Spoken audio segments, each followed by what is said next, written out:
السلام عليكم ورحمة الله وبركاته ودنا የተወደዳችሁ እህት ወንድሞቼ እንደምን አላችሁልኝ? እኔ አልহামዱሊላህ በጣም ሰላም ነኝ። በያላችሁበት ሰላማችሁ ብዝት ይበልኝ። እንግዲህ የማታውቁን ካላችሁ ሰይድ ወርቁ እባላለሁ ማለት ነው። ቻናሌን ከወደዳችሁት ላይክ፣ ሰብስክራይብ፣ ሼር ማድረጋችሁን እንዳትረሱ ማለት ነው። ቲክቶክ ላይ የምትከታተሉ የቻናሌን ሊንክ ማለት ነው ፕሮፋይሌን ተጭናችሁ ከስር ሊንኩ አለላችሁ ገብታችሁ ላይክ እና ሰብስክራይብ ማድረጋችሁን እንዳትረሱ ማለት ነው። የጨጓራ ቁስለት ህመምን እናያለን ማለት ነው። ብዙ ሰዎች የጨጓራ ህመም አለብኝ ወይንም እገሌ የጨጓራውን ያመዋል ሲባል እንሰማለን ወይንም ብለን እናቃለን አይደል? ከዚህ አንፃር የጨጓራ ህመም ምንድነው የሚለውን እናያለን። ጨጓራ ምንድነው?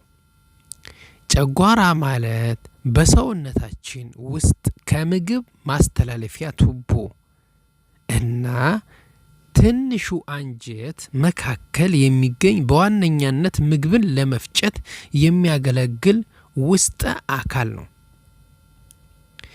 ብዙ የሰውነታችን ክፍል የሚለየው በውስጡ ተፈጥሯዊ አሲድን የያዘ ስለሆነ ነው። ይህን ተፈጥሯዊ አሲድ በጥንቃቄ ለመጠቀምና ከጉዳት ለመከላከል ጨጓራ ጠንከር ባለ ልባስ የተሸፈነ ነው ማለት ነው። በተጨማሪም ይህን የሚያግዙ እንደ ፕሮስታግላንድስ ያሉ ንጥረ ነገሮችም ይይዛል ማለት ነው። በተለምዶ የጨጓራ ህመም የሚባለው ምንድነው ተብሎ ሲጠየቅ የተለያዩ ችግሮችን ማንሳት ይቻላል። ለዛሬው ግን የምናየው ትኩረት የምናደርገው በጨጓራ አንጀት ቁስለት ማለት ነው የሚባለውን ችግር ላይ እናተኩራለን ማለት ነው። አልሰር የሚለውን እስኪኒ አልሰር ጥልቅ ቁስል ምንድነው? አልሰር ማለት ተፈጥሯዊ የጨጓራ ወይንም ማንኛውም አካል ውስጥ ልባስ ሲቆስል እንዲሁም ቁስሉም ጥልቅ ያለው ሲሆን ማለት ነው። አልሰር ማለት ተራ መቆጣት ወይንም ስስ ቁስል ማለት አይደለም። የጨጓራ አንጀት ቁስለት ምክንያቶች። የጨጓራ አንጀት ቁስለት ዋነኛ ምክንያቶች ሁለት ናቸው። አንደኛው በተለምዶ የጨጓራ ባክቴሪያ የሚባለው ወይንም በሳይንሳዊ መጠሪያ ሄሊኮባክተር ፓይሎሪ የሚሰኘው ሲሆን ሁለተኛው ደግሞ የህመም ማስታገሻ መድኃኒቶች ዘርፍ ማለት ነው የሆኑት ነን ስቴሮይዳል አታይ ኢንፍላሜታሪ መድኃኒቶች ናቸው። የጨጓራ ባክቴሪያ ኤች ፓይሎሪ ማለት ነው። ኤች ፓይሎሪ ባክቴሪያ በታዳጊ ሀገሮች በስፋት የተሰራጨ ሲሆን በሀገራችንም በርካታ ሰዎች ባክቴሪያው ይገኝባቸዋል ማለት ነው። ሆኖም ባክቴሪያው የሚገኝባቸው ሁሉ የጨጓራ ችግር አለባቸው ማለት አይደለም። እንዳውም በአጠቃላይ ተሸካሚዎች ከ10 እስከ 15 በመቶ ከ10 እስከ 15% ብቻ ናቸው የጨጓራ ችግር የሚያጋጥማቸው። ባክቴሪያው ራሱን በአሲድ ስር ደብቆ ማቆየት የሚችል ሲሆን የአሲድ ምርትን በማዛባት የጨጓራን እና ትንሹ አንጀትን ቁስለት ሊያመጣ ይችላል ይለናል። የህመም ማስታገሻ መድኃኒቶችን ስናይ ሁለተኛ የተጠቀሱት የህመም ማስታገሻ መድኃኒቶች ሲሆን በተለምዶ ሰዎች የሚወስዷቸው አንዲቪል ወይም አይቡፕሮፊን፣ ዳይክሎሮፊናል የመሳሰሉትን ያካትታል ማለት ነው።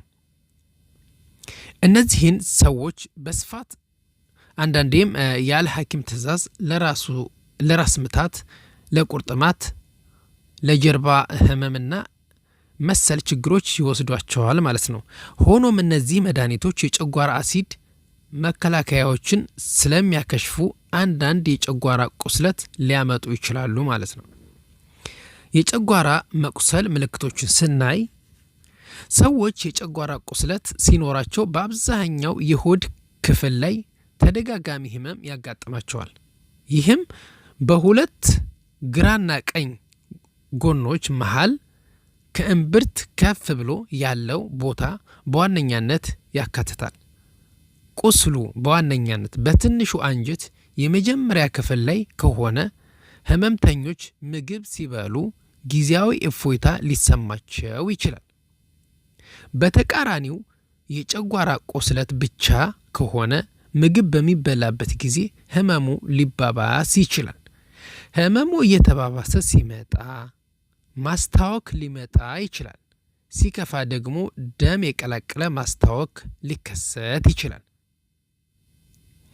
እነዚህ ላይ ደግሞ ማስታወክ ስንል ንጹህ ቀይ ደም ብቻ ሳይሆን አንዳንዴም ጥቁር የቡና አተላ መሰል ደም ከአሲድ ጋር በመቀላቀሉ ምክንያት የሚፈጠር ሊሆን ይችላል።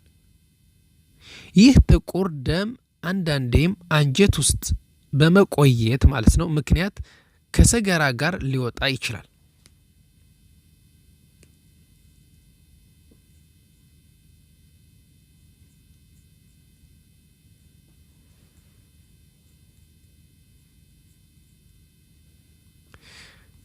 ኦኬ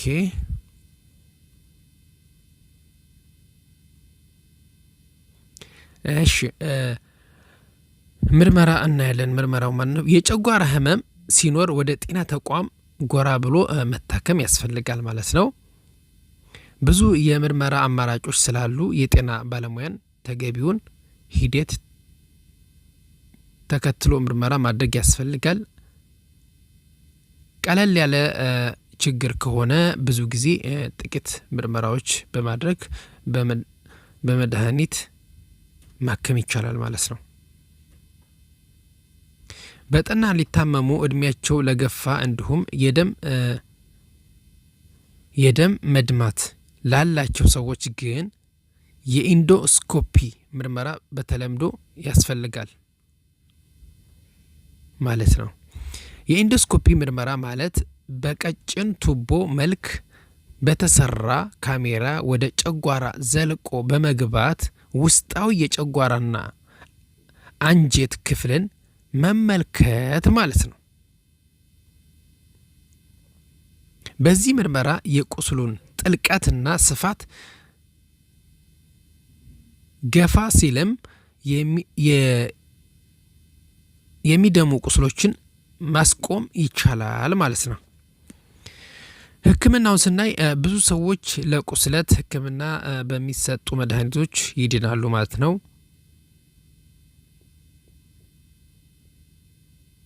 ለዚህም ተብሎ የተዘጋጁ የአሲድ ምርትን ማለት ነው የሚቀንሱ መድኃኒቶች በስፋት በገበያ ላይ ይገኛሉ ማለት ነው። የጨጓራ ባክቴሪያ ከተገኘ ደግሞ በጸረ ተህዋሲያን መድኃኒቶች መታከም ይቻላል ማለት ነው።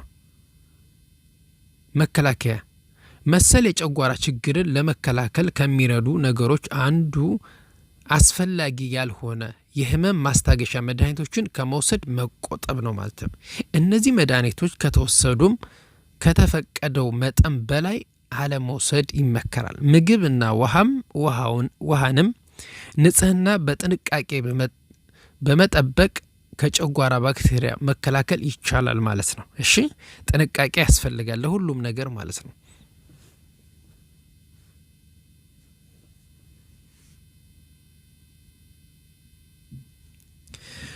እሺ ሌላው ነገር ማለት ነው እንግዲህ ለዛሬው ይሄን ካልኳችሁ ይበቃል ማለት ነው። በሌላ ፕሮግራም ስለምንገናኝ ማለት ነው። መልካም ቆይታ ይሆንላችሁ። ወሰላሙ አለይኩም ወራህመቱላሂ ወበረካቱ።